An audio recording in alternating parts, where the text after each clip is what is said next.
Akkoyyeen ollaa keenyaa kan mana keenyaan bitaa, gorsituun hunda keenyaa akkoon manni ishee citaa. Galgala guyyaa wayii alaa gallaan manatti, ni dhufeef yaadni wayii jaartii bulan kanatti. Yaadni kun akkas jedhee akkoyyee ciisaa kaasee, jinni haa ta'u ergamaa fedhe akkas jedhee itti hasaase. Bultee oonuma kaataa atis akka ollaa kee, suma qofatoo nyaataa kan jiraattus kophaa kee. Osoo gubdee maal taataa godoo mana citaa kee jedhee itti hasaasee. Jaartii hirribaa kaasee, dibaa garagalchiisee, mukukkula qabsiisee mana ishee gubsisiise.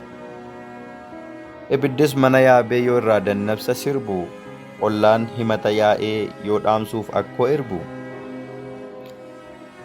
Isa ollaan bitaaf mirgaa iyyee wal iyyisiisu, akkoon ofitti kolfaa isa iyyuu kofalchiisu.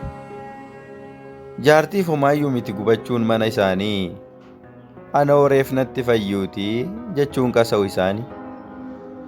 Hamma ofirratti hin beeknetti salphinni abbaaf kittiidha, biyya haqni hin jirretti jal'inni hunduu sirriidha. Horii nyaata guddattu jajjabaaf boolla buuti, har'umeen boriin hubattu ofitti kolfaa duuti.